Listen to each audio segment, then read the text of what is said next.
The night air pressed heavily against the old house, and silence ruled the halls until a piercing scream shattered the stillness like glass breaking. Mark said, "Someone is inside the walls, watching me." His breath caught, chest pounding. The scratching began again, faint at first, then sharper, clawing at the plaster like nails desperate to break free. He froze, every nerve on fire. The dim bulb flickered overhead, shadows leaping across cracked wallpaper. The air thickened, cold, damp, choking. He whispered, "It knows I can hear it now." A sudden bang from within the wall jolted him backward. His mind screamed for logic, but terror had already claimed him. Silence returned, deafening and absolute, heavier than the scream that began it all. The house returned to a stillness so oppressive that Mark felt the silence pressing into his ears like a scream made of nothing. He whispered, "If I move, it will follow me." His skin prickled as unseen eyes bore into him. The bulb hummed faintly, then went dark, leaving him stranded in blackness. His breath rasped, shallow and uneven. He thought he heard a sigh slip through the plaster, a whisper just for him. Terror tightened around his chest.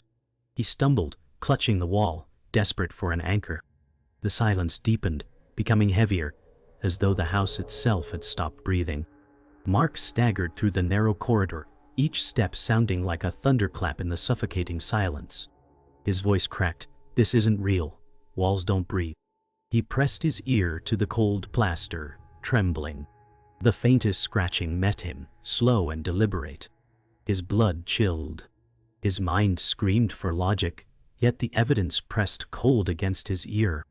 He pulled back, gasping, stumbling toward the kitchen, hoping for light, for reason. The air grew colder, thicker, pressing like a damp shroud. The walls groaned faintly, as if the house itself was alive. The kitchen smelled of dust and rust, abandoned for years. Mark whispered, "Light. I need light."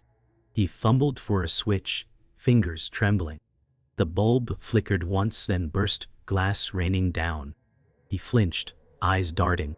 The scratching now echoed behind every wall, synchronized, mocking his desperation. His heart hammered against his ribs like a drum of war. He gripped the counter, breathing hard, whispering, "It wants me here." The silence returned suddenly, the kind that weighed on bones. The darkness smothered him, and he knew he was not alone. Mark stumbled backward into the living room, his pulse racing, chest aching. He muttered, "No escape. It's in the walls." The silence mocked him, heavier with every breath. He froze as the wallpaper shifted, bulging like lungs drawing breath. He whispered, "It's alive."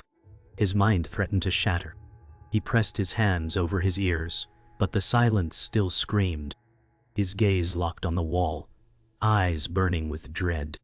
The air thickened, colder than death, as though the house itself swallowed him whole.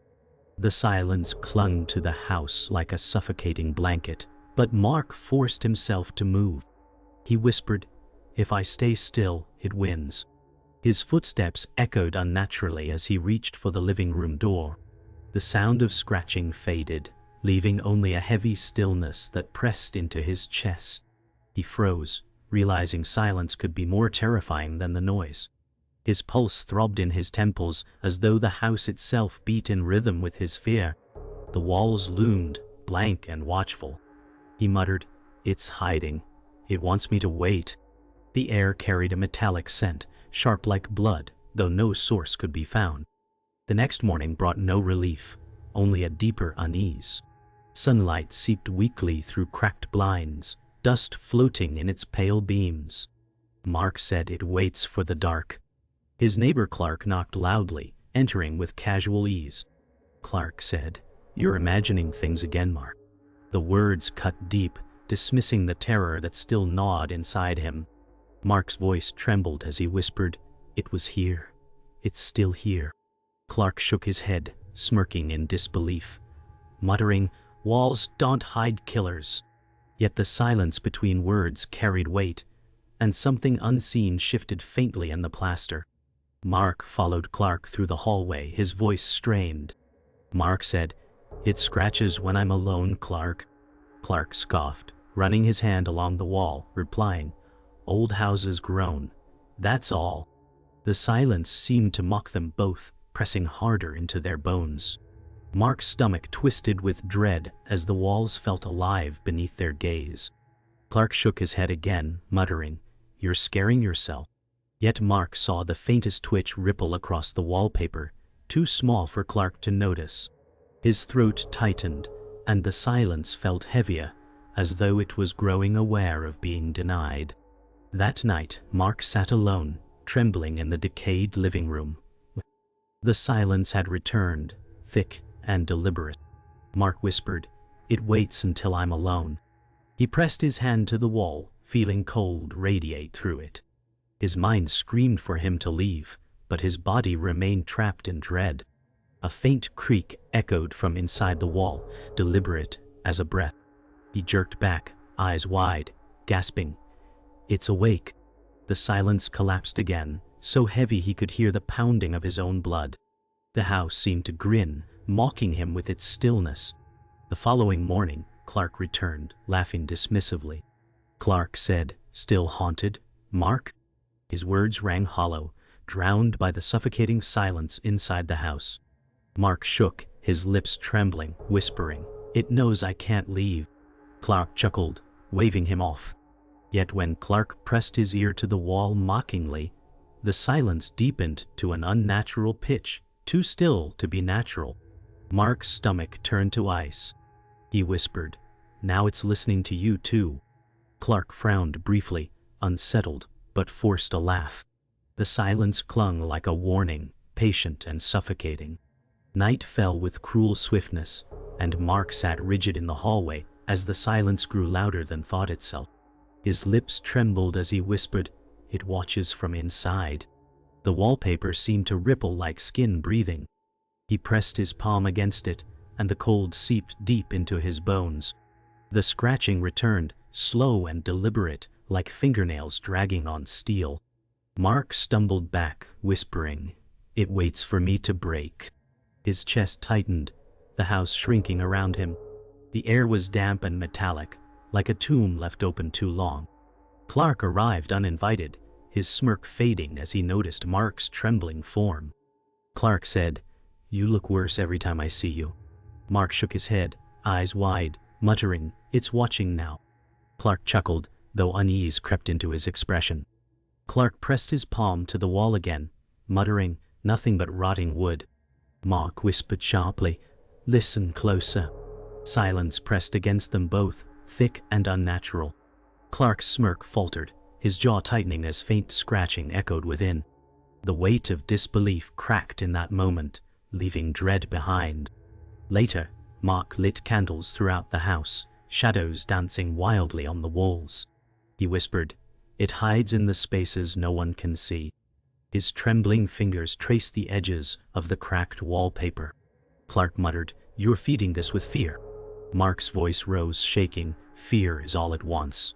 The scratching came louder this time, unmistakable, moving along the wall as though following them.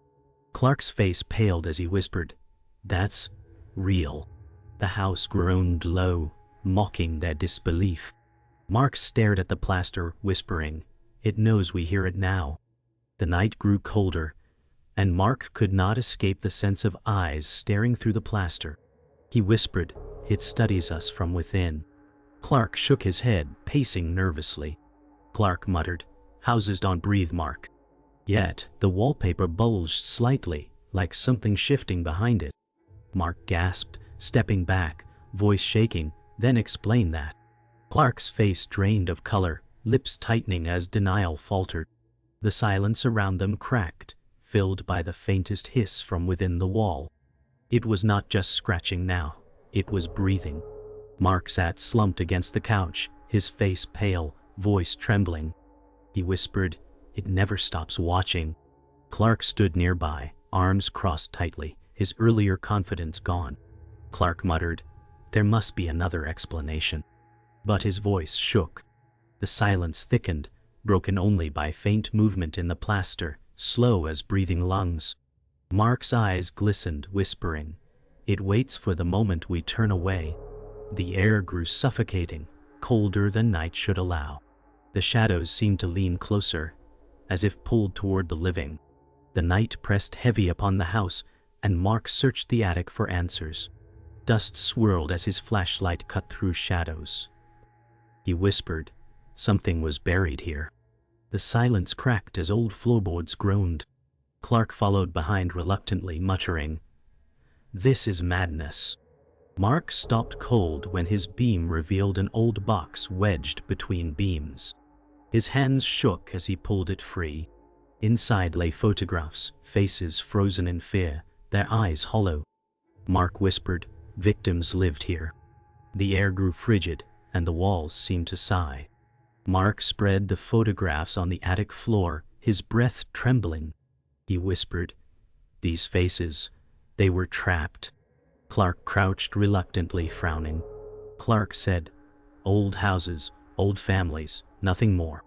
Mark shook his head, pointing at one torn picture. A child's hollow-eyed stare seemed to pierce through time. The silence deepened, as if the house itself watched. Clark muttered, "Coincidence." Yet the floor beneath them vibrated faintly, carrying the sound of scratching from inside the walls. Mark whispered, "They never left." The candles flickered, though no wind blew. Yeah. Mark could not sleep. He returned to the living room, clutching one torn photograph, death. He whispered, "This child lived here." The wallpaper trembled faintly. The photograph bent in his grip as cold air brushed his face. Clark muttered behind him, "You're letting fear drive you insane." Suddenly, a faint outline appeared on the wall, small, fragile, like a child pressing through plaster. Mark gasped, stumbling back. He whispered, "One of them is still here." The silence stretched until a faint sob bled through the wall, thin and broken. Mark sank to his knees, trembling as the faint sobbing filled the silence. He whispered, "It's the lost one," begging. Clark stepped back, fear breaking through his doubt. Clark muttered, "That can't be real."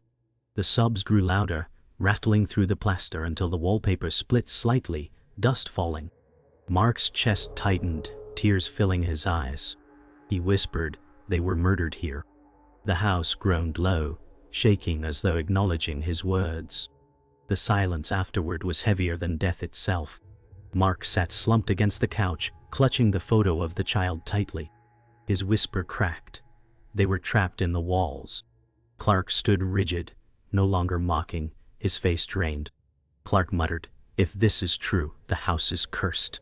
Mark's body shook, whispering, "It still feeds." The silence swallowed every word, thick and suffocating. The walls shifted faintly, as though breathing. From within, a faint child's laugh broke the stillness, soft yet cruel. Mark's head bowed, whispering, "The lost one isn't free. None of them are." The house groaned under the weight of silence, and Mark stared at the torn photograph in his trembling hands. He whispered, "This child is tied to me." Clark frowned, muttering, "How could that be?" Mark's eyes glistened as he spread more pictures across the table. Among them, a face appeared that mirrored his own features. His voice cracked, whispering, "It's blood. My blood." Clark staggered back, shaking his head. Clark said, "No, that's impossible." The scratching in the walls grew violent, angry, confirming the truth that neither man wanted to face. Mark's breath came ragged as he whispered, "This house holds my family's sins." Clark muttered, "Your family lived here?" Mark nodded, tears breaking free. He whispered, "Generations ago, children were taken, buried in the walls." Clark's face twisted with disbelief, but his silence betrayed fear. The plaster shivered violently, cracks spreading like veins across the wallpaper. Dust fell in streams. Mark clutched the torn photograph, whispering, "It chose me because I'm one of them." Clark stepped back, his denial shattered by the sound of faint voices murmuring from inside the walls. The air grew sharp, metallic, as whispers bled from the walls. Mark whispered, "They're calling for me." Clark's voice trembled. "That's not your family, Mark." The whispers rose louder, countless voices weaving into screams. Mark's hands shook violently as he whispered, "It's them, the ones murdered here." Clark covered his ears, eyes wide, muttering, "This house is alive."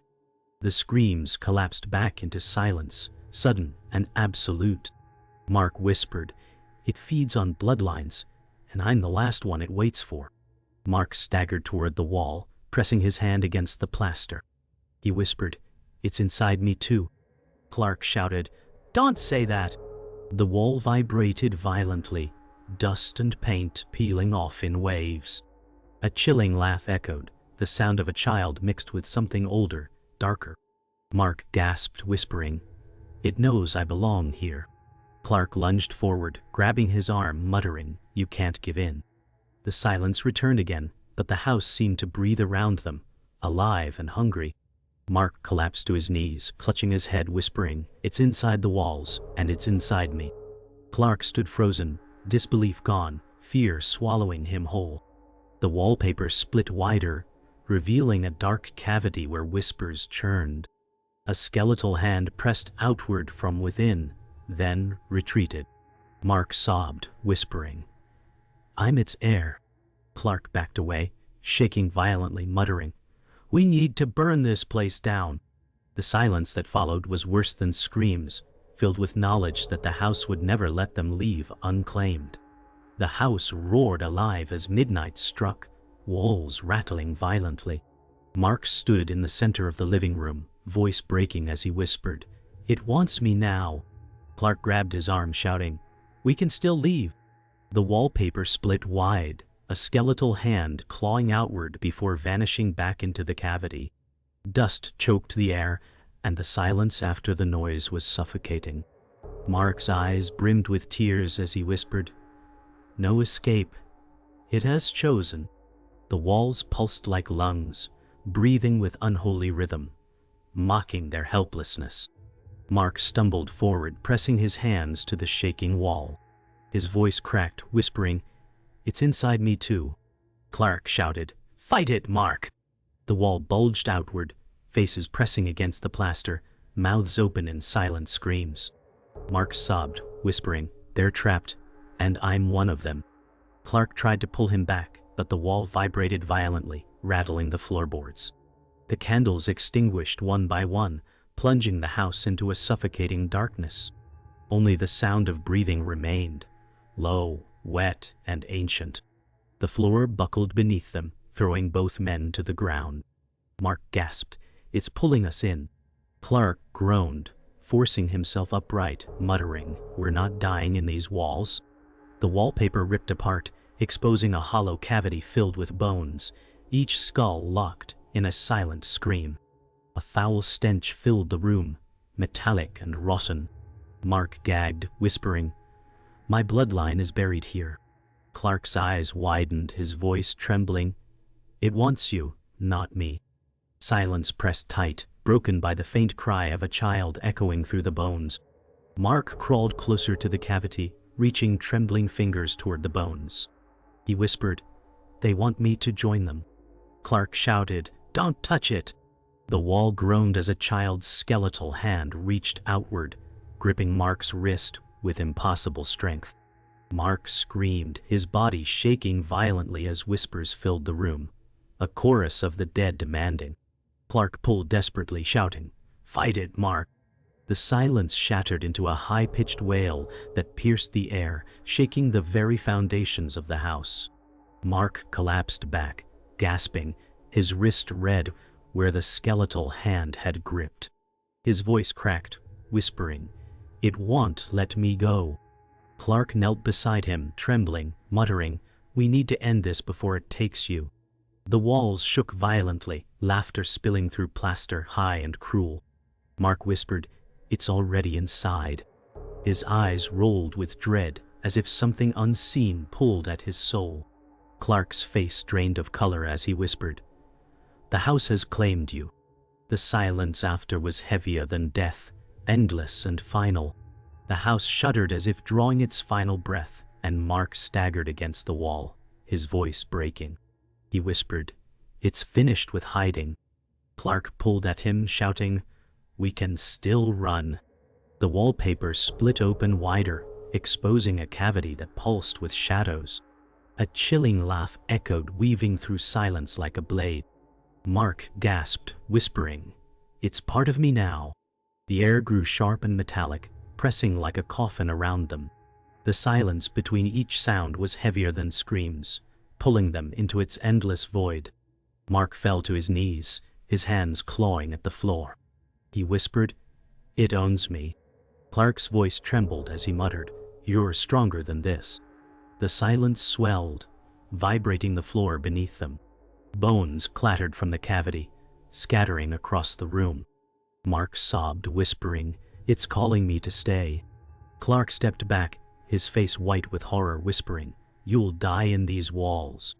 The air collapsed again, leaving only the pounding of hearts in a silence that seemed eternal.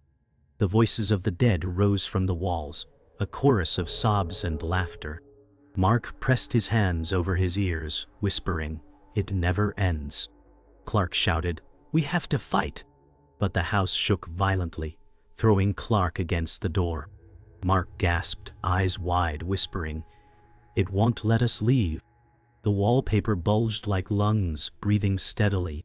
Clark groaned, trying to stand, muttering, "Then burn it all." The silence crashed down once more, suffocating every thought, every sound, until only terror remained. Mark's body convulsed as unseen whispers wrapped tighter around him. He whispered, "I am one of them." Clark shouted, "No, you're still alive." The wall split open fully, skeletal arms stretching outward, reaching for Mark with greedy claws. Clark pulled desperately, shouting, "Don't let it take you." But Mark's eyes dulled, his whisper breaking, "It already has." The silence after his words was suffocating, filled with finality. The shadows dragged at his body, as the walls pulsed like a living tomb. Mark slumped lifelessly as the skeletal arms retreated, leaving him trembling but hollow-eyed. Clark staggered back, whispering, "It took you." The silence pressed heavier than ever, as if the house itself celebrated. Mark whispered faintly, "It will never stop," his voice no longer his own, carrying the echo of countless others. The walls closed slowly, sealing the cavity. Clark collapsed to the floor, shaking, whispering, "We'll never leave." The silence that followed was endless, broken only by the faint sound of scratching beginning again.